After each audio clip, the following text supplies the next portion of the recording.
Assalamualaikum warahmatullahi wabarakatuh. Waalaikumsalam warahmatullahi wabarakatuh. Alhamdulillahirabbil alamin wassalatu wassalamu ala asyrofil mursalin sayyidina Maulana Muhammadin wa ala alihi wa sahbihi ajmain amma ba'du. Ingkang sangat kula hormati niki wonten Habib Nabil, semua keluarga besar Habib Muntir, semua min usulihi wa furuhi sedanten ingkang kula hormati. Ingkang terhormat Habib Ahmad Bahar, Habib Ja'far Al-Attas, niki wonten Profesor Nazaruddin, wonten Pak Muzani, wonten Mas Nusron sedanten ingkang kula hormati. Yang spesial, saya ini punya dua permintaan. Satu, jangan diundang lagi. Dua, saya minta maaf kalau yang ingin ngundang, mohon nggak usah diteruskan. Saya akan cerita yang ilmiah. Saya terima kasih tadi sama Habib Abdullah bin Ja'far sama Ustadz Hasan Saifur Rijal. Begini, kenapa saya banyak dikutip para narasumber? Karena saya ini jenis kiai yang otoritatif. Jadi saya ini karena nggak menteri, sehingga kalau belajar itu serius sekali. Ya alhamdulillah ini ada Pak Muzani, orang yang bisa ngelantik seseorang jadi presiden. Masih punya utang satu, bisa nggak ngelantik kita jadi ahli surga? Begini kalau cerita ilmiah, nanti saya baca hadisnya. Ada kelebihan kita jadi manusia itu justru karena ketidaktahuan kita. Kita tentu hingga detik ini tidak melihat surga langsung, tidak melihat neraka langsung, apalagi melihat Allah Subhanahu wa Ta'ala. Tapi selalu ada teori, dan ini dibenarkan oleh semua ulama karena ini nas itu mansus. Geniku di antara kelebihan Rasulullah SAW adalah diutus kafatal linnas, untuk semua orang.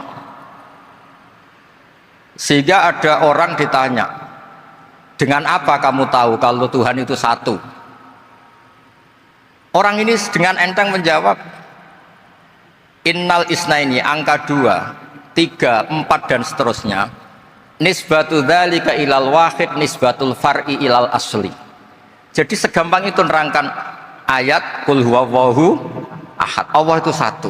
Karena angka itu 2, 3 sampai 1 miliar 1 triliun, nisbatu dzalika ilal wahid nisbatul far'i ilal asli. Semua itu asal usulnya satu. Begitu juga begitu gampangnya Syekh Nawawi Al-Bantani menerangkan kenapa bismillah itu dimulai ba. Huruf hijaiyah kan alif, tapi kalau bismillah dimulai dari satu ba. Ba itu ada titik satu. Anda gambar kambing, gambar apa saja, gambar Anda entah baik entah jelek, itu tetap dimulai satu titik. Nah satu titik ini disebut nuqtatil wujud, asal usul wujud. Sebab itu kitab I'anatul Thalibin, tadi Habib Nabil cerita sanad-sanadnya Mbah Mun. Sebetulnya kalau boleh angkuh, yang berhak cerita itu saya, karena kitabnya milik saya. Tapi beliau tak kasih terus cerita, ya alhamdulillah. Ada penyambungnya. Nanti tak kasih lagi beliau. Ya memang yang paling berat beliau karena turunannya itu. Tapi kitabnya dari saya, jadi ya satu-satu. Kitab I'anatul Thalibin itu dikarang oleh ulama top, namanya Sayyid Abi Bakar Syato. Beliau punya murid yang sangat terkenal di Indonesia, namanya Syekh Mahfud At-Turmusi. Syekh Mahfud ini punya murid, diantaranya yang paling terkenal tentu Mbah Hashim sama Mbah Ahmad Dahlan, pendiri Muhammadiyah. Jadi kemudian kitab I'anah ini populer sekali untuk menerangkan fikih-fikih di Indonesia. Termasuk cerita bahwa wujubul jihad itu wujubul wasail lal maqasid. Jadi jihad itu wajib, itu wujubul wasail lal maqasid. Saya mencari di syarah. Sekiranya dakwah itu bisa tidak dengan jihad, dengan pengajian kayak Majelis Rasulullah, kayak Majelis Nurul Mustafa, kayak kiai-kiai kampung, itu sudah cukup karena sudah isolul maksud, orang sudah menjadi kenal Allah Subhanahu wa Ta'ala. Sebab itu ketika Sayyidina Ali diutus di beberapa peristiwa termasuk di Khaybar, Sayyidina Ali didhawuhi la ayyahdiyawu bika rajulan wahidan khairan laka min humrin na'am. Ada satu saja yang Islam karena kamu itu lebih baik daripada kemenangan. Nah, kemudian ini supaya otoritatif menghormati masjid ini, Masjid Istiqlal, masjid yang luar biasa bersejarah. Saya baca keterbatasan kita, tapi ini menjadi kelebihan. Ini hadis di Shahihul Bukhari. Nanti sebagian materinya saya tinggal supaya ini tadi otoritatif tadi, supaya semuanya pakai sanad. Ini hadis dari Shahihul Bukhari, sehingga Anda tidak perlu tanya ini sahih apa enggak, karena ini di Shahihul Bukhari. Ikutnya nomor hadisnya itu 6408. Monggo kalau mau dihafal. Biasanya jenengan kan hanya hafal Arba'in Nawawiyah. Ini hadis ini nomor 6408. Ada keterbatasan yang akhirnya menjadi kelebihan kita, yaitu kita tidak tahu Allah Subhanahu wa taala. Suatu saat para malaikat ditanya, apakah mereka yang membaca tasbih di sini, misalnya di Istiqlal ini, ngerti saya? Kata Allah. Kata malaikat, tidak tahu. Fayaqulu hal ra'auni. Qal fayaqulu nala wallah ma ra'auka. Qal fayaqulu kaifa la ra'auni. Yaquluna la ra'auka kanu ashadda laka ibadatan wa ashadda laka tamjidan wa aktsara laka tasbihan. Andaikan manusia itu ngerti engkau ya Allah, maka tasbih mereka ini akan lebih dari kita. Saya beri contoh, ini terutama untuk dzurriyyah Rasulullah SAW. Nabi itu manusia, bashar, tapi lakal bashar. Nabi ketika muji Allah Subhanahu wa taala ini supaya kalau sholat jenengan hayati. Misalnya pertama muji begini. Lakal hamdu mil'us samawati wa mil'ul ardi. Kebanyakan di Jawa memang baca pakai rofaknya mil'u. Tapi di beberapa sanad dibaca mil'a, itu urusan Arab lah. Engkau itu saya puji seluas langit dan bumi, seluas langit dan bumi. Seluas langit dan bumi itu enggak keren. Karena langit ini tetap maksurah, as-samawat ini apapun luasnya langit itu tetap terbatas. Bumi apapun luasnya juga terbatas. Apa yang diteruskan oleh Rasulullah SAW? Wa mil'u ma syi'ta min syai'im ba'd. Dan pujian saya ini ya Allah sesuai kehendakmu, sejumlah kehendakmu. Karena ini yang tidak terbatas. Begitu juga ketika Nabi dengan keterbatasan sebagai manusia, bukan sebagai Habibullah. Atas nama manusia, Nabi itu punya dua sisi, kadang sebagai bashar, kadang sebagai Habibullah, dan sama-sama penting untuk mengawal Islam ini. Saya ulang lagi, sama-sama penting untuk mengawal Islam ini. Ketika Nabi sebagai bashar ngendikan begini, la nuhsi Allahumma lakal hamdu hamda yuwafi ni'amaka, misalnya pakai mukhatab, wa yukafi umazidak, saya memuji engkau ya Allah dengan pujian yang sesuai jumlah nikmatmu, wa yukafi umazidak, dan bisa berserasian dengan tambahan-tambahan nikmat. Tapi apapun luasnya nikmat itu terbatas, sehingga Nabi nambahi la ukhsi thana'an alita anta kama atneta ala nafsik, saya muji ini tidak terhitung sama sejumlah pujian yang engkau lakukan. La ukhsi atau la nukhsi thana'an alika anta kama atneta ala nafsik. Sehingga ini kreasi-kreasi Bani Adam yang malaikat itu tidak bisa. Saya ulang lagi, ini kreasi-kreasi Bani Adam yang bakat malaikat itu tidak bisa. Ini saya baca di kitab Fathul Bari, ini sarahnya kitab Bukhari. Kata Imam, ini saya ulang lagi, ini kata Imam Ibnu Hajar al-Asqalani, pensarah terbaik Bukhari. Jadi Sahihul Bukhari itu punya sarah paling terkenal namanya Fathul Bari. Itu gurunya Syekh Zakaria Al-Ansari. Syekh Zakaria itu dikenal sebagai Syekhul Islam. Itu berkahnya punya guru alim banget, kereng. Ibnu Hajar al-Asqalani itu kereng itu keras. Kalau muridnya tidak bisa itu keras sekali, tapi urusan ngaji saja. Terus punya murid itu pinter sekali, namanya Ibnu Hajar al-Haytami. Jadi beliau kalau mau ngaji ya susah, karena gurunya itu alim, nyuruh baca. Kalau mau ngajar ya susah, muridnya itu alim, takut salah. Jadi akhirnya pinter. Orang punya murid alim alama itu kan bingung. Makanya saya tidak suka kalau Profesor Nazar ngaji saya, nanti ngoreksi repot. Sudah gitu Islamnya beliau formal karena Menteri Agama, saya non formal. Lama-lama Islamnya beliau legal, saya ilegal. Kan jadi repot nanti. Makanya tadi tak bully, tak cocokkan. Kalau jenengan Menteri Agama sampai akhirat berarti top. Tapi kayaknya di akhirat saya yang ngelamar jadi Menteri Agama. Tidak ada, ini nggak penting. Ini hanya gejolokan saja supaya kelihatan bahwa menteri pun juga warga nopo Indonesia. Begini kata Ibnu Hajar al Asqalani, ini saya baca ya supaya penghormatan saya sama Habib Umar Hafid. Saya ini baca kitab beliau khatam serius, namanya Taujihun Nabi li Mardhati Bari, yang ditulis oleh Ustadz Fahmi bin Ali bin Ubaidun. Saya baca banyak, termasuk ketika beliau punya manhaj yang tidak populer, kata beliau fala buddha antuwattina nafsaka ala annana khudamatu hadal kaun. Kamu harus yakin bahwa tugas kiai, tugas ulama itu khudamatu hadal kaun, mengkhidmati semua alam raya ini. Dan jangan pernah putus asa, misalnya melihat non muslim terus kamu putus asa, ini non muslim enggak. Bisa saja suatu saat rubbama aslama fakhasuna islamu, bisa saja dia Islam fakhasuna Islam. Nah, ini wirasah nabawiyah, karena dulu Nabi ketika dari kampung Abdi Yalil dan disakiti, malaikat Jibal itu usul supaya kampung itu dihabisi, kata Nabi apa? La bal arju ayukhrijawah min aslabihim ma ya'buduwaha wa la yusyriku bihi syai'an. Bisa saja bapaknya masih kafir, anaknya Islam, cucu-cucunya apa? Islam. Kayak apa Nabi itu? Rojaknya Masya Allah.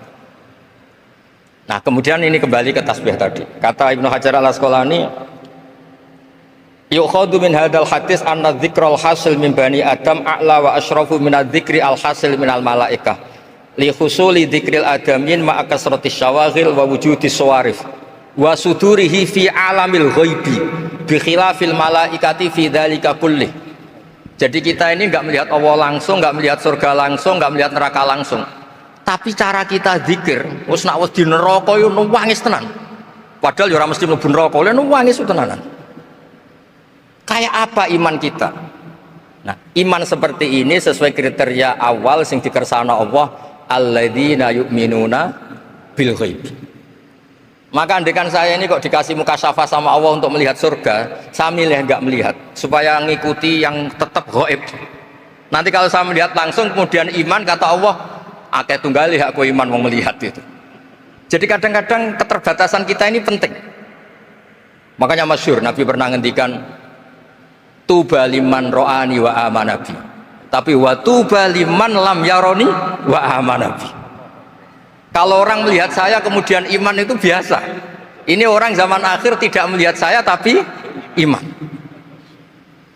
Kadang-kadang itu enggak lewat Habib yang ganteng itu, enggak lewat Mudin. Mudin di kampung rapati di duit, ini aku mulang tauhid ya mandi. Islam itu digawa Habib ya mandi, digawa menteri ya mandi, digawa Mudin ya mandi. Karena Islam itu kafatal, napa kafatal. Nah yang nggak dipunyai malaikat adalah tadi seperti cerita saya tentang Imam Amudi. Segampang itu. Makanya di tradisi pondoknya Mbah Maimun itu ada tradisi qaddimid dirayah ala riwayah. Logika riwayat itu penting karena itu menjadi nyaman. Ya kayak tadi, Allah itu satu. Ketika kita berpikir angka 2, 3 sampai sekian miliar, sekian triliun, nisbatu dzalika ilal wahid, nisbatul far'i ilal asl. Semua itu dibanding angka 1 adalah cabang. Gambar kayak apa ruwetnya, dinisbatkan asal usulnya mesti satu nuktoh, yaitu satu titik. Nah satu titik ini kata pengarang Yanatul Thalibin, bi kana makana wa bi yakunu mayak. Nah kemudian terakhir ini nggak boleh lama-lama. Kalau lama-lama nanti sampean pinternya nyanyi saya, jadi sudah. Tapi nggak apa-apa lah. Saya ini termasuk kiai yang sudah diundang. Ini termasuk Pak MPR, nggak boleh ngundang saya. Pak Nusron apalagi nggak boleh. Itu kalau di kampung sama saya hormat, kalau di sini kok kayak menteri gitu. Menteri betul tapi. Lawang gurunya dia itu teman saya gitu. Jadi tanya ini kalau nggak percaya. Makanya kalau sama saya beliau cium tangan, saya sebetulnya ya nggak siap dicium tangan menteri itu nggak siap. Apalagi dihormati Pak Nazar nggak siap, nanti dikira minta haji malah repot. repot. Saya ini tadi bisik-bisik itu urusan ilmu tasawuf, ya ada urusannya dengan haji ndak. Cocokan. Kenapa beliau suka ilmu tasawuf? Saya kan sering lihat beliau ceramah di TV. Katanya obat Gus obat. Orang kalau belajar tasawuf kan kepenak itu. Kayak wis ahli swarga kan kepenak di tasawuf itu kan mang. Sekarang saya cerita tentang ini karena bidang yang saya tekuni. Ada kitab tentang Ulumul Quran, namanya Al-Mufradat fi Gharibil Quran, dikarang oleh Ar-Raghib Al-Asfihani. Ini kitab luar biasa. Di situ hanya cerita lafat-lafat per kata. Saya tadi sebelum kesini ngajar dulu di pondoknya Beki, Baitul Qurannya Pak Kures, karena memang saya termasuk pengajar di sana. Artinya kalau saya sering ke situ, jangan iri, memang saya termasuk pengajar di sana. Termasuk pengajar yang keren maksudnya. Keren itu artinya pakai referensi, bukan asal. Begini kata kitab itu. Rasulullah SAW itu kan punya nama Muhammad, orang yang banyak sikapnya atau semua sikapnya terpuji. Termasuk ketika sebagai manusia, sama kita termasuk ketika sebagai apa? Manusia. Sebagai manusia aja Nabi gak pernah salah. Begini kata kitab itu. Nabi-nabi yang keren-keren itu, sama lihat di Ahadits Syafa'ah, itu masih egois. Ketika ada haulul mauqif, ada prahara mauqif, itu semua Nabi bilang nafsi, nafsi, nafsi, nafsi. Ketika dimintai syafaat bilang nafsi, nafsi. Tapi Rasulullah SAW itu beliau ngendikan ummati, ummati. Dan beliau ketika dimintai syafaat, kata beliau, sudah, analah, saya bisa memberi syafaat. Kata beliau, fa'akhirru lillahi ta'ala sajidan fayaqulu li ya Muhammad irfa' ra'sak wasal tu'tah wasfa'tu syaffa'. Kayak apa hebatnya Rasulullah SAW? Umumnya para nabi melihat akhirat itu sudah akhir dari semua amal. Itu menurut Nabi Muhammad gak keren. Allah itu gak bisa didikte akhirat. Allah itu Tuhan, tetap yaf'alu ma yasha. Jadi gak bisa misalnya sudah akhirat orang nyuwun sewu terus tanya, ya Rasulullah ini sudah akhirat kok jenengan sujud bareng ini gimana? Ini sudah nggak darul amal tapi ini darul jaza. Tidak bisa. Akhirat nggak bisa dibatasi. Karena akhirat nggak bisa membatasi Allah, Nabi tetap dengan rileksnya minta sama Allah. Fa ahmaduhu bima hamida 'allamani ya Rabbi. Kemudian saat itu saya muji-muji Allah dengan pujian yang luar biasa. Terus kata kitab itu, fa Muhammadun Ahmadu min wairihi. Makanya beliau punya nama Ahmad. Ahmad itu afal tafdil, bukan fi'il mudhari' waqi' mutakallim. Ini pernah madrasah dulu di Kutsian. Tamat. Terus. Beliau kalau di rumah hormatnya enggak kayak tadi, lebih dari itu. Tadi di sini pejabat terus. Sembrono ya di sini itu kira-kira. Ya tapi enggak apa-apa itu. Tadi sudah dipuji, akhlaknya baik, apa-apa baik, alhamdulillah. Fa Muhammadun Ahmadu min ghairihi. Ketika para nabi gak bisa muji Allah di mahsyar, bahkan mereka itu nyuwun sewu egois, hanya mikir diri sendiri, nafsi-nafsi. Rasulullah Muhammad ini punya nyali untuk muji Allah dan tetap mengajukan permohonan apa? Syafaat. Makanya disebut fa Muhammadun Ahmadu min ghairihi. Sampeyan lihat di Bukhari, di Muslim. Fa Ahmadu fi mahamida 'allamani ya Rabbi. Tetap muji-muji Allah. Bukti bahwa teori saya benar dan otoritatif adalah yang nggak bisa hilang di surga itu juga wiridan. Ketika kita masuk surga, apa kita kegiatannya? Da'wahum fiha subhanakallahumma wa tahiyyatuhum fiha salam wa akhiru da'wahum alhamdulillahi rabbil alamin. Nah, kemudian ini juga yang terus kemudian dinyatakan al-baqiyatus sholihat. Ini kalimat-kalimat yang abadi. Karena apa? Di dunia ya kita bilang subhanallah alhamdulillah, di akhirat dia bilang subhanallah. Kayak apa kerennya kita sebagai Bani Adam? Nah, makanya disebut alladzina yu'minuna bil ghaibi. Wong tidak melihat Allah, tidak melihat surga, tidak melihat neraka, tapi iman kita ini kayak iman sing musyahadah. Iman sing hakul yakin, ainul yakin. Kenapa demikian? Ya karena tadi kita diajari terus menerus oleh Rasulullah SAW. Yang terakhir saya cerita mukjizat. Ini juga terkait dengan betapa mudahnya hadat din ini di logika, dicerna. Kata Rasulullah SAW, sabda Nabi di hadis, salang lagi ini hadis sahih di bab awal Fadailul Quran di Sahihul Bukhari. Dicek kalau nggak percaya dicek. Ma minal anbiya'i nabiyyun illa u'tiya minal ayati ma misluhu amana alaihil bashar. Wa innama kana alladzi utitu wahyan auhahu wa ilayya fa arju an akuna aktsarahum tabi'an yaumal qiyamah. Enggak ada nabi kemudian kecuali dikasih wahyu, dikasih mukjizat. Dan mukjizat ini dahsyat sehingga orang itu dipaksa iman. Kayak Nabi Soleh, ada unta besar keluar dari batu. Nabi Musa punya tongkat di apa? Dipukulkan ke Laut Merah langsung apa? Menyibak jadi daratan. Tapi kata Nabi Muhammad SAW, kata, saya tuh tidak punya mukjizat kayak itu, juga gak ingin. Saya ini dikasih mukjizat Al-Quran. Dan saya berharap karena mukjizat Quran ini adalah terus kemudian umatku menjadi yang terbanyak ila yaumil ya. Sekarang kita berlogika. Ini kata kitab Fathul Bari lagi. Kita berlogika. A'jaza yu'jizu i'jazan. Sesuatu yang menjadikan orang lain nggak mampu disebut i'jaz. Kemudian karena ayat menjadi mukjizat. Sesuatu yang kita sepakat tidak mampu. Nah kalau itu masalahnya, tongkat dipukulkan laut kemudian menjadi kering, kita mampu enggak? Enggak kan? Tapi pertanyaannya, Anda bikin nyamuk mampu enggak? Enggak kan? Anda bikin sapi, bikin unta mampu enggak? Enggak kan? Makanya Nabi Muhammad SAW cukup, sudahlah kamu itu manusia, bahkan sekedar menciptakan lalat itu udah bisa. Inna wahala yastahi ayyadriba masalam ma'ba'udatan fama fawqaha. Kemudian mukjizat ini sama Nabi dicontohkan hal-hal yang keseharian kita. Wa min ayatihil lailu wan naharu wasyamsu wal qamar. Sekarang peristiwa laut dibelah Nabi Musa dengan matahari yang nggak pernah turun mesin, itu keren mana coba? Keren matahari yang nggak pernah turun.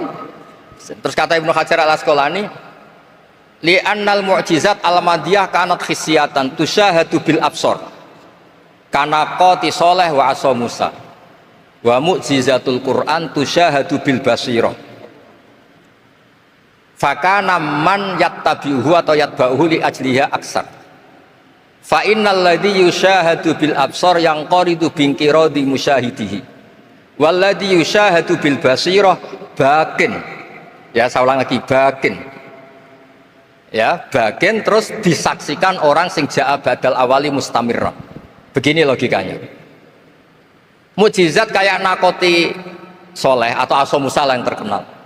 Saya andaikan jadi umatnya Nabi Musa terus dikasih tongkat itu, terus bisa apa coba?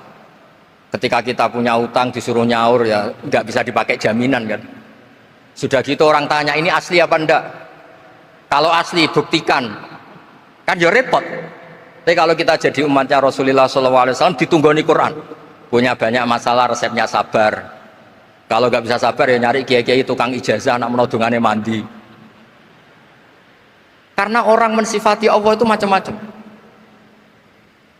Makanya saya pastikan nggak ada agama yang mengajarkan rasional kayak agama apa? Islam. Makanya liqaumi yaqilun liqaumi yatafakkar. Coba misalnya nyamuk. Kamu bikin nyamuk tidak bisa kan? Nyamuk punya organ tubuh kecil, organ tubuhnya punya urat. Kamu mikirnya kayak apa? Sekedar bikin patungnya saja tidak bisa, apalagi bikin nyamuk. Jadi untuk mengakui kudrohnya Allah yang tidak terbatas dan kita lemah, itu tidak usah nunggu peristiwa kayak terbelahnya laut. Cukup wa ma min dabbatin fil ardi wala ta'ir yatiru bi janahihi illa umamun amsalukum inna fi khalqis samawati wal ardi wakhtilafil laili wan nahar, seterusnya la ayatil liqaumi yaqil. Nah, gara-gara pola yang diajarkan Nabi itu ila yaumil qiyamah orang tetap Islam karena nyaman dengan kepastian mukjizat ini baqiyah ila yaumil qiyamah. Itu kayak apa baiknya Nabi. Makanya saya suka tadi burda yang dibaca. Ada ulama kayak Muhammad bin Said Al-Busiri yang ngarang burda. Itu kalau berpikir itu sederhana. Ngeten lho Gusti, malah nerangno pangeran. Lama da'awa da'ina li ta'ati bi akramir rusli kuna akramal umami. Ngeten lho Gusti, karena Rasul Muhammad itu terbaik, ya logikanya umatnya juga terbaik. Jadi lama da'awa da'ina li ta'atihi bi akramir rusli mesti kuna akramal umami. Jadi burda ini saking manjanya sama Allah sampai bilang gini. Wala yadhiqa Rasulullah jahuka biidal karimu tajalla bismimun takim. Ya Allah, engkau telah menamai Nabi engkau itu Raufur Rahim, yang penuh kasih sayang, yang sohibus syafaat. Maka ketika engkau ingin nyiksa kami dengan alasan engkau ini al-muntakim, dat yang bisa nyiksa orang maksiat, jenengan harus ingat ya Allah bahwa Nabi kita itu Nabi yang engkau gelari Raufur Rahim. Ya kalau gitu jangan jadi nyiksa. Terus gunanya apa digelari Raufur Rahim reso nyafaati gitu. Itu jenenge wala yadhiqa Rasulullah jahuka bi idal karimu tajalla bismi muntaq. Terus fa inna min judika dunya wa darrataha wa min ulumika ilmal lawhi wal qalam. Dan itu juga yang dibuktikan Rasulullah SAW. Sampai beliau ngendikan likulli nabiyyin da'watun mustajabah wa akhtabi da'wati syafa'atan ummati yaumal qiyamah. Semua nabi itu punya doa yang mustajab dan semuanya sudah dipakai di dunia. Tapi saya menyimpan jatah itu supaya saya tetap punya hak syafa'ah fi yaumil qiyamah. Terus ini bukti-bukti bahwa ilmu yang selama ini diajarkan para habaib, para kiai itu otoritatif. Saya hanya bantu jenengan memastikan kalau hadis itu sahih dimaknai oleh ulama-ulama yang kredibel. Ya, perjanjian terakhir tadi. Saya ini termasuk kiai yang sergap tanya Mas Nusron. Pak Muzani juga pernah ke rumah saya. Meja saya itu isinya ya kitab. Habib Nabil pernah ke kamar isinya kitab.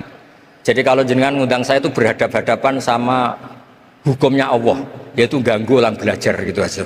Assalamualaikum warahmatullahi wabarakatuh.